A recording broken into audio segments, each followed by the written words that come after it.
Hi guys, Samsung ने जो ये latest Galaxy A56 5G launch कर दिया है। तो सबसे पहले इसका बॉक्स ओपन करते हैं कि जो अनबॉक्सिंग है वो टिपिकल सैमसंग स्टाइल की है। यहाँ पर फोन रखा हुआ है, एक बार हटा देता हूँ।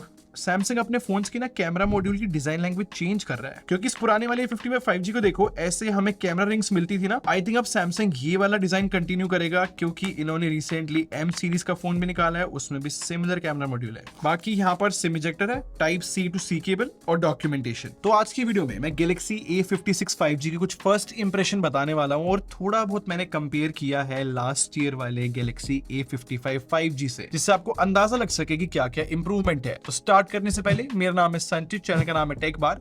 मैं आप लोग का टेक खरीद एक्सपीरियंस बेटर करना चाहता हूं, तो सब्सक्राइब पे क्लिक कर लो, साथ में बेल आइकन जरूर प्रेस कर लेना। और हाँ, ये जो वीडियो है सैमसंग के साथ हम कोलैबोरेशन में शूट कर रहे हैं। तो डिजाइन से स्टार्ट करते हैं। देखो, कैमरा मॉड्यूल के अलावा ना मैंने एक और चीज नोटिस करी है कि जो थिकनेस है लास्ट ईयर के मुकाबले थोड़ी कम करी है A56 5G के अंदर। बाकी इस साल भी फोन के राइट साइड अगर आप देखोगे तो वॉल्यूम रॉकर और पावर बटन थोड़ा सा रेज्ड है, इसको सैमसंग की आइलैंड बुला रहा है। और ये सेम चीज हमने A55 5G में भी देखी थी। इनफैक्ट IP रेटिंग भी सेम है, IP67। आई विश यार IP68 रेटिंग होती, बट हाँ, एटलीस्ट इस फोन में मेटल फ्रेम देखने को मिलता है। और स्पीकर्स की बात करूं तो यार मैं लास्ट ईयर वाले A55 से कंपेयर कर रहा था। आई थिंक इस बार जो है A56 के स्पीकर्स थोड़े से इंप्रूव करे हैं। इस बार भी स्टीरियो स्पीकर से देखने को मिलते हैं, बट मेरे हिसाब से अब जो है ज्यादा फुल साउंड कर रहे हैं। बाकी फिंगरप्रिंट स्कैनर अभी भी ऑप्टिकल है, थोड़ी सी नीचे की साइड लोकेशन है और ठीक काम कर रहा है। बाकी इस फोन में डुअल सिम ट्रे मिलती है। बाकी डिस्प्ले की बात करूं तो A55 के मुकाबले A56 की डिस्प्ले जो है 0.1 इंचेस से इंक्रीज हुई है। इस बार जो है 6.7 इंच की डिस्प्ले है। आई थिंक बहुत मामूली से बेजल्स कम हुए होंगे, but I think price segment के हिसाब से बेजल्स थोड़े से और कम हो सकते थे। बाकी बेसिक स्पेक्स बताऊं तो 120 हर्ट्ज का रिफ्रेश रेट है, और ये एक सुपर एमोलेड डिस्प्ले है, और रेजोल्यूशन फुल HD प्लस है। वैसे यूजुअली इस प्राइस सेगमेंट में 1.5 के मिल जाता है, बट जो डिस्प्ले प्रोटेक्शन है ना वो गोरिल्ला ग्लास विक्टस प्लस है, जो कि गुड इनफ बोली जाएगी प्राइस सेगमेंट के हिसाब से। बट प्रैक्टिकली उसकी बात करूं तो मैंने इस फोन में ना बहुत डिफरेंट कंटेंट चला के देखा। जैसे कि नेटफ्लिक्स की बात करूं, जहां पर ये HDR सपोर्ट करता है। आई थिंक जो कलर्स है वो काफी वाइब्रेंट आ रहे हैं, और जस्ट क्रॉस चेक करने के लिए मैंने A55 से भी इसको कंपेयर किया, और जो ये लेटेस्ट A56 है ना, इसके अंदर मुझे बेटर ब्राइटनेस लग रही है HDR कंटेंट में। बाकी आउटडोर विजिबिलिटी की बात करूं तो डायरेक्ट सनलाइट में ऐसा कोई इशू नहीं है। बट अगर मैं इस फोन की बैटरी डिपार्टमेंट की बात करूं तो सैमसंग ने कुछ इंटरेस्टिंग मूव लिया है। टेक्निकली देखा जाए तो सैमसंग गैलेक्सी S25 अल्ट्रा और S25 प्लस के बाद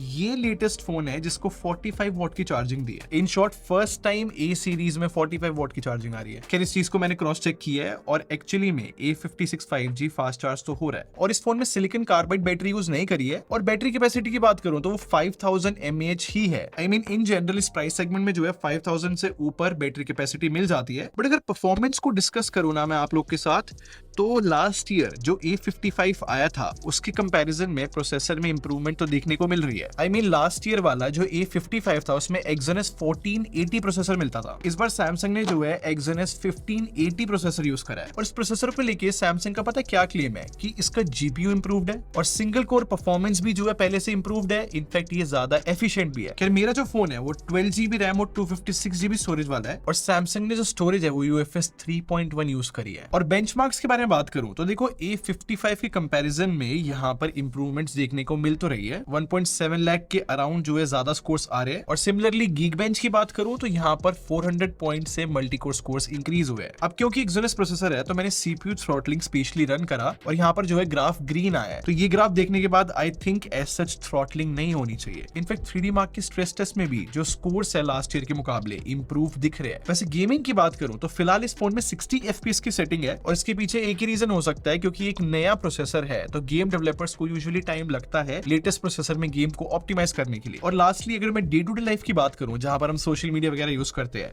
उसमें तो ये फोन जो है गुड इनफ परफॉर्म कर ही जाएगा। अब सॉफ्टवेयर की बात कर लेते हैं, क्योंकि इस फोन में लेटेस्ट One UI 7 है जो कि Android 15 पे बेस्ड है, तो आई थिंक ये एक अच्छी चीज है। और एक और अच्छी बात ये है कि जो लास्ट ईयर गैलेक्सी A55 था उसमें सैमसंग प्रॉमिस कर रहा था 4+5 इयर्स की अपडेट पॉलिसी, बट ये जो लेटेस्ट गैलेक्सी A56 है ना, इसमें सैमसंग ने प्रॉमिस किया है 6+6 ईयर्स के अपडेट, जो कि बहुत बड़ा क्लेम है, नो डाउट। पर आई रिपीट, One UI 7 इस फोन का एडवांटेज बोला जाएगा, क्योंकि जितनी भी एनिमेशन में इंप्रूवमेंट्स आई है वो इस फोन में भी देखने को मिल रही है, और जो लॉक स्क्रीन कस्टमाइजेशन थी या फिर जो क्विक सेटिंग्स का पैनल है वहां पर भी जो कस्टमाइजेशन थी वो सारी इस फोन में भी मिल रही है। इनफैक्ट जो ऐप ड्रॉअर भी है उसको भी हम वर्टिकल स्क्रॉल पे ला सकते हैं। बाकी और भी फीचर्स है, जैसे कि AI सेलेक्ट है गैलरी के अंदर, कि हम एक सब्जेक्ट को टच एंड होल्ड करके एक्सट्रैक्ट कर सकते हैं। और एक और फीचर है बेस्ट फेस के नाम से, जहां पर अगर कोई भी मोशन वाली पिक्चर हमने क्लिक करी है और फॉर एग्जांपल उसमें आंखें बंद आई है तो हम आईज को फिक्स कर सकते हैं। खैर AI इरेजर तो नहीं, बट ऑब्जेक्ट इरेजर अभी भी मिल रहा है। और गैलरी ऐप में सजेशन आता रहता है कि हम फोटोज के साथ क्या क्या कर सकते हैं, जैसे कि वो फोटो रीमास्टर हो सकती है तो वो दिखा देगा सजेशन में। और अगर किसी वीडियो को स्लो मोशन में कन्वर्ट करना है तो टच एंड होल्ड करके स्लो मोशन हो जाता है। और अगर बहुत सारी वीडियोस है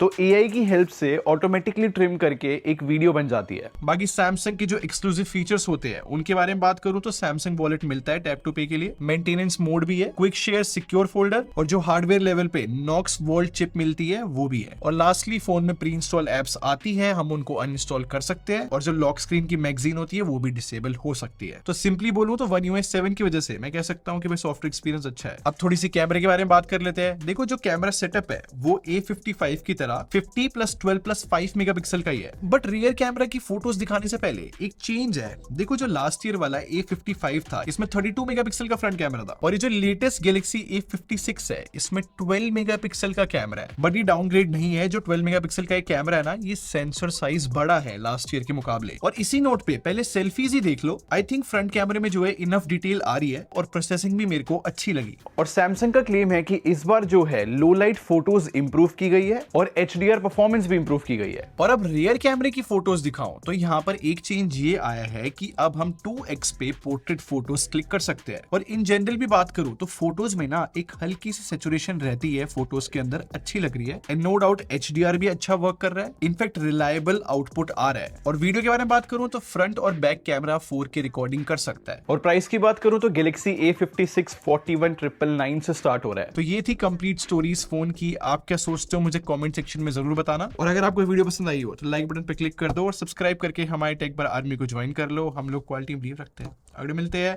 thanks for watching, bye bye guys.